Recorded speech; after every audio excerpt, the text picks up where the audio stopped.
One mistake can cost you thousands of dollars and enough nightmares to rob you of your sleep for quite some time.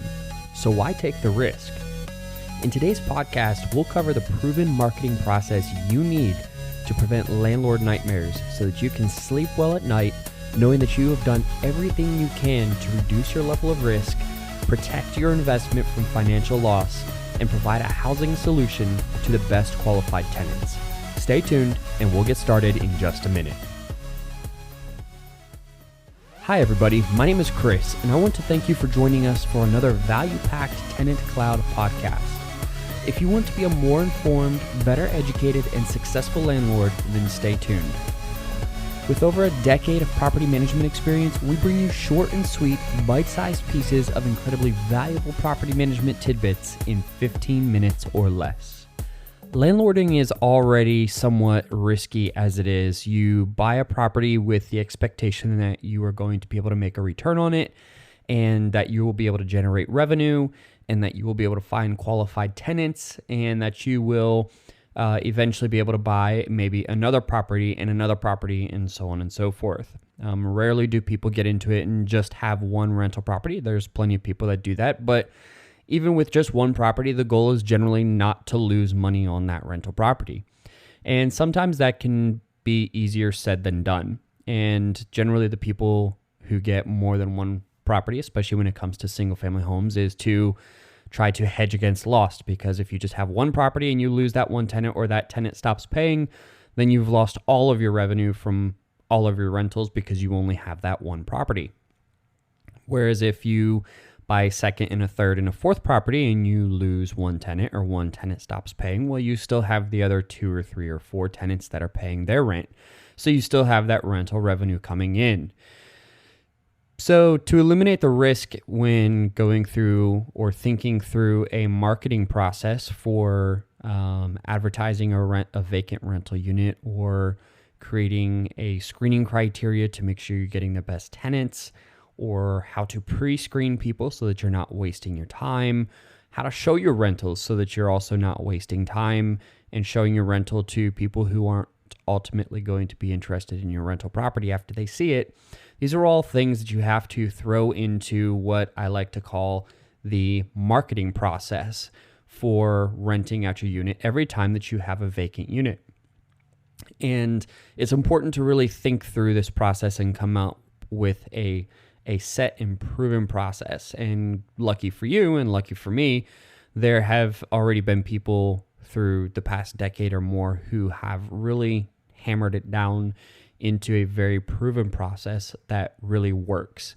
And you might have to tweak it a little bit for your specific rental, for your specific area.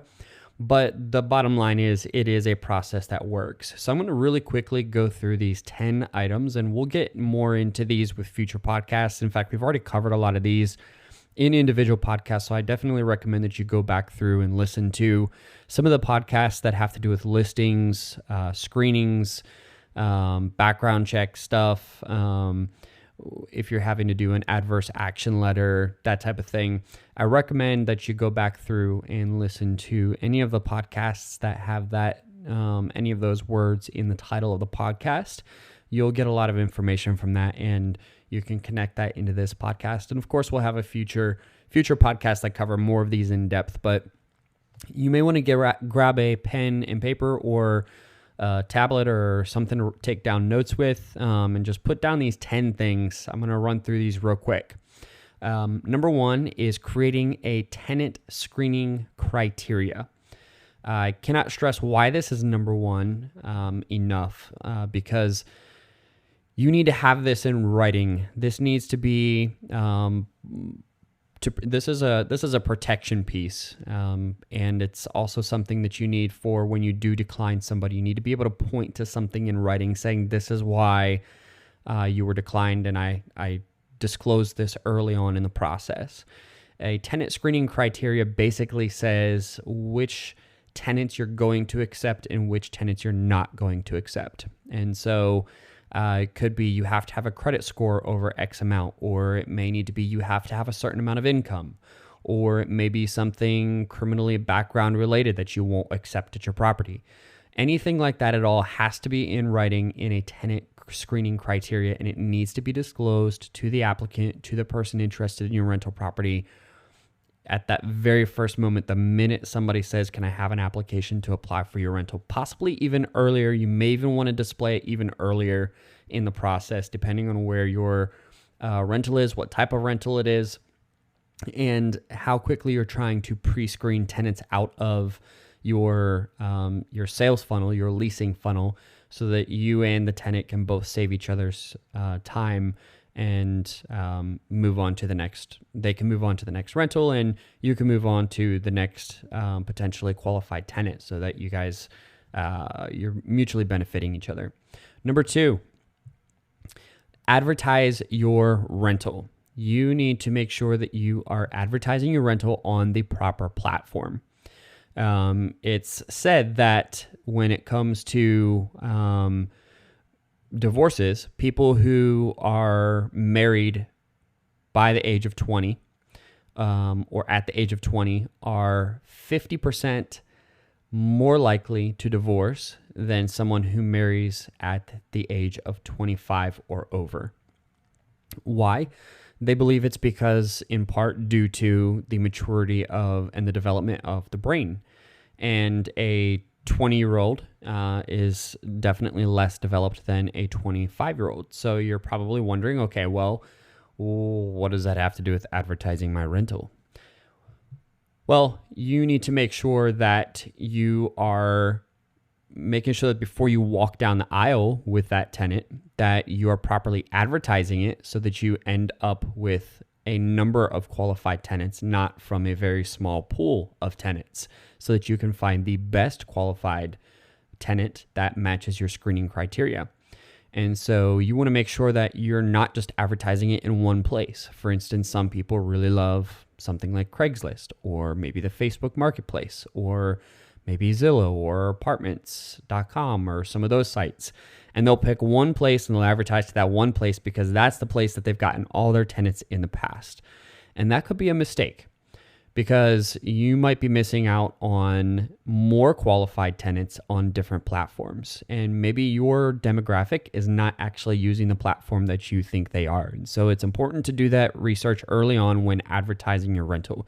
You need to find out, first of all, where is your rental demographic? Where are the people who are most likely or going to be most qualified for your rental? Where are they looking for rental properties? Because not all platforms are made alike. Not everybody looks for rentals on the same platform.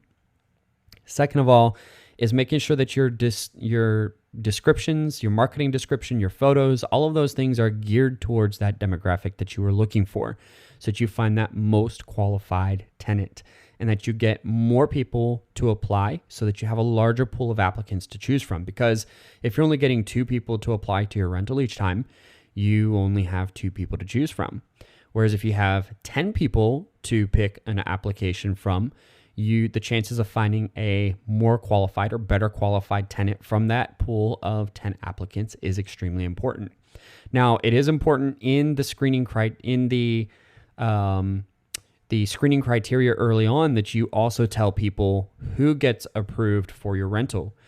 And you'll want to check a lot of these things. You're going to need to make sure that you're following according to your state and federal laws, of course. But one of the things that we would do in the state of Texas is you had to indicate on the screening criteria if you were going to accept the first qualified applicant or if you were going to accept the best qualified applicant. And you needed to put that in the screening criteria. So again, check where you're at, but that is something that I highly recommend that you do, that you indicate early on. Are you going to choose the best qualified applicant, or are you going to choose the first qualified applicant? That makes a big difference. Moving on to number 3, pre-screening interested renters. Pre-screening renters is extremely important. It will save you lots of time. It will save your potential applicant a lot of time. You don't want to show your rental to every single person who says, hey, I'd like to tour your rental property. You want to ask some qualifying questions. And again, you need to be careful with these because you can't be violating any fair housing laws or anything of that nature. You need to only ask questions that are related specifically to your property to make sure that it's a good match for the person who is looking for your rental. Maybe they are looking for a pool and you don't have a pool. And so maybe you ask questions about, okay, great, I'm glad to hear that you're interested in my property. What are some of the key things that you're looking for in a rental? And they may say, well, I need to be close to a dog park because I have a dog and yours doesn't have a yard. Well, maybe you are 10 miles from the closest dog park and that might not be a good fit for you. And maybe if you disclose that early on, that will help them to make that decision also early on to say, well, you know what, I actually wouldn't be interested in that. I'm glad you told me that because you would have wasted my time if I'd showed up and the closest dog park or whatever was 10 miles away. I wanted something within like 2 miles. I'm just using silly examples, but they're examples to help you to think about what are some of the questions that you might want to ask in the pre-screening process. So you could even ask questions like, well, do you know what your credit score is? Because we have a minimum credit score of 625. And they may say, oh yeah, I'm nowhere near that. I'm like a 580. Okay, cool. Well, unfortunately, you probably wouldn't qualify for the rental. You're welcome to put in an application if you want, but that is our requirement for the rental property. And so by doing that early on, you're going to eliminate tire kickers and people who really aren't going to end up qualifying for your rental anyway. And again, saves you time, saves them time. Everybody can move on in the process. Number 4, when you are showing your rental, you need to focus on how and when and who and all of the logistics around showing your rental. You want to make sure that you are practicing safety practices. You want to make sure that you are spotting signs early on of a potentially unqualified tenant or somebody who may be a no-show. You want to make sure that you're implementing steps in your showing, your touring process that make sure that you don't drive to the rental and the other person's not even intending on going there, which happens a lot. If you speak to any real estate agent who is involved in touring rentals, they will tell you firsthand that that is one of the biggest pains for them in the leasing process is no-shows. And the best agents, the best landlords are the ones who are very efficient at weeding those out and eliminating those from their schedule because it can really, really get you down and just suck up a lot of your time. So whether you do things like group tours where you only tour your rental property once or twice a week and you schedule everybody for that one day at that one time,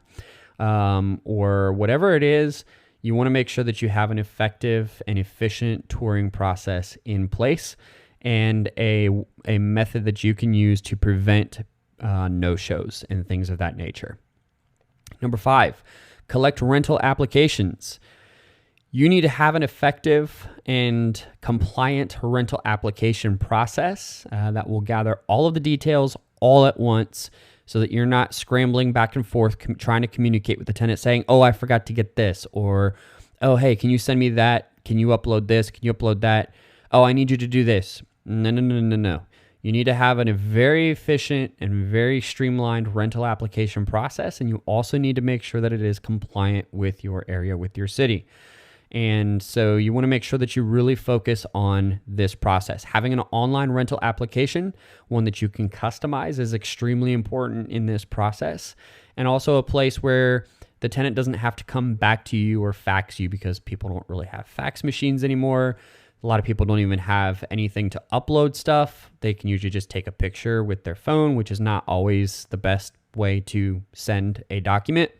And so having a online application where things can be done online, digitally, e-signed, all of that stuff is extremely important. Number 6, run a background check. This is another huge key piece in the marketing process of getting your rental leased up. And you need to make sure that the background check that you are using is adequate and that it's finding the information necessary to find the best qualified tenant. And so, of course, being a TenantCloud podcast, all of these things are all things that are actually integrated into TenantCloud. So the background, the screening check, the full screening check, including a credit check, all that stuff is fully integrated into TenantCloud. The rental application, it's online. It's fully integrated into TenantCloud. Showing your rental, we have a CRM, a customer relationship management tool that's integrated into TenantCloud so that you can conduct tours with your tenants, schedule appointments, put follow-up notes, what was discussed with the tenant or with the applicant, all of that stuff. Pre-screening, you can customize your application. You can ask questions. You can add your own questions in there. Advertising your rental. That stuff is all inside of TenantCloud. With one click of a button, you can syndicate your rental out to multiple listing websites, not just one. And all of this, like I said, is all in TenantCloud. You can even create a tenant screening criteria, like with the first item we discussed. And you can customize your own tenant screening criteria that's displayed right there early on in the leasing process. So moving on to the last couple here, number 7 is you want to verify applicant details. You don't necessarily always want to just rely on a background check for grading a tenant. You want to verify details such as their current and previous landlord. You want to verify that they're still employed. You want to verify the information that they provided with you as far as how much money they earn. If you have questions about a pay stub, because we've discussed this on previous podcasts, not all pay stubs are legit. There are actually websites out there that you can go on, plug in information, and it will create a fake pay stub for you specifically for the intent to qualify for things that you are not qualified for, including rentals. And so usually there's things you can pick up on those pay stubs. And if you have questions or concerns, you're going to want to reach out to their place of employment to verify that that information is accurate that they've provided you with. And so that type of verification is extremely important when it comes to verifying applicant details. Number 8, selecting your tenant. This can be slightly scary, especially if it's your first time as a landlord selecting a tenant. And you want to make sure that you have done all of your due diligence. You want to make sure you've done steps 1 through 7. And if you've done steps 1 through 7, then it should make this number 8, selecting your tenant, slightly easier to do in the process, because you will have a pool of tenants that have been pre-screened and have been qualified for your rental property. And it just should be a whole lot easier at this point to now make a decision and say, yep, this applicant is the best tenant for my rental property. Number 9, for those that you do not approve to your rental for your rental application for your rental, you are required by law to issue an adverse action letter. This is required by the FCRA. Anytime you pull an application or an applicant's background and credit check, you are required to issue them an adverse action letter. And this is a mistake that a lot of people don't do, and it's a very dangerous and very costly mistake that can end up costing you very real amounts of money. So basically, an adverse action letter is simply a simple letter stating, we thank you for applying for a rental. We didn't approve you for the rental due to finding blah, blah, blah, blah, blah. We recommend a very generic one, which you can find them online. But again, you want to make sure that you are following not just the federal, but any state requirements as far as adverse action letters when it comes to a rental property as well. Number 10, onboarding a new and approved tenant for the first time. This is where a lot of landlords make a big mistake as well, which is you've gone through this entire process, this entire marketing process for your rental. You've found this great tenant and you've approved them. They've signed the lease and now they're ready to move in. And on move-in day, everything falls apart because you were not prepared with everything you needed to have prepared in advance. Or maybe the tenant got there and the lock on the door was jammed, or maybe they got there and overnight somebody had broken into your rental property, or maybe something in the rental unit backed up or flooded, or maybe the refrigerator isn't working, or. There's 1,000 scenarios, and I've experienced, and I say all these things, and I think looking back that I've actually had that experience with every single one of those happening the day of a rental move-in. And so whatever you think won't happen to you, it's going to happen to you. And it's going to happen to your renter. And so the best thing that you can do is to make sure that that entire move-in process, that onboarding process, is as easy as possible. So again, we've discussed a lot of these things in our podcasts over the past year or two. But one of the things that you can do is you can go and the morning of, you can personally in person, or somebody else, if you have somebody else handling your move-in process or your cleaning or whatever, go in the morning of the move-in to make sure that nothing is going crazy overnight, because chances are something has. And so you want to make sure that the unit is clean. You want to make sure that there aren't any bugs on the floor. You want to make sure that nobody broke into the rental. You want to make sure that everything works. Check all the appliances, turn on all the lights, make sure no light bulbs went out, turn on all the switches, make sure there isn't a short, all of that good stuff. You want to make sure that you're doing in your rental before that person arrives with the keys to open up the door, only to come across something that, oh great, I have to deal with this on top of moving in today. This is such a pain. And they have to put in a maintenance request on day one of moving into your rental, which to them, it's a new rental, it's a new home, it's new to them. And they really don't want to deal with all of that stuff. They don't want to put in a maintenance request on their first day into the rental. So making sure that all of that stuff is good to go is a great idea. In fact, I always recommend actually going with somebody to the rental to, again, make sure that the door opens, make sure that nothing's happened, make sure I've literally had pins in a lock drop between the time that I was there in the morning and the time that I handed them the keys, and an hour or two later when they arrived there with their moving truck to go into the rental, the pins in the lock had dropped. Brand new locks. It's crazy. It doesn't happen a lot, but it's always, like I said, it's that one thing that you think will never happen. It's going to happen.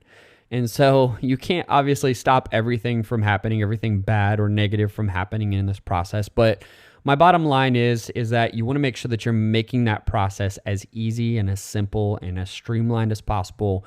Remove all of the negative experiences as much as possible from the new move-in, because the easier you make it for them, the more pleasant you make it for them, then the better off that your entire relationship with that new tenant is going to start off. And if they do have a problem, it's very imperative that you take action immediately and address that issue immediately that day as quick as possible, because you also will show that you're responsive to their needs and they're not going to be second guessing, should I really have rented here because this person has not come here and I've had this issue for 3 days. It was here when I got here and now it's been 3 days. They still haven't resolved it. Have I made a mistake? Should I be looking to get out of my lease? It's a bad way to start a relationship with the tenant. So highly recommend that you really focus on that move-in process. Have a move-in welcome gift. Could be something as simple as a bag with household necessities like soap and toilet paper and dishwasher detergent and anything like that at all the basics, stuff that people forget when they're in the move-in process, or maybe it was left behind in their laundry room or something like that, and they get there and they want to go do laundry that night after they move in, and they're like, oh man, I got to run out to the store and get it. But nope, because my awesome landlord put it in a gift bag sitting on the countertop. I'm good to go. So little stuff like that also can make a really big impact on new tenants and really help with that onboarding process early on and establish a really, really positive relationship with your tenants. So that wraps up our top 10 list for our effective and proven marketing process to help prevent landlord nightmares. I guarantee that if you really put some emphasis on each of those steps of the process, that it'll really make your life a lot easier as a landlord. So without further ado, thanks for taking time to listen to this podcast. And we hope that you have found value in the time that you've spent listening to it. And if so, definitely share this with any friends, colleagues, or family members who you think might benefit from it. Anybody who you know who is a landlord or in the real estate industry, any real estate agents, anybody at all, definitely feel free to share it with them. And thanks for listening, and we'll look forward to talking with you next time.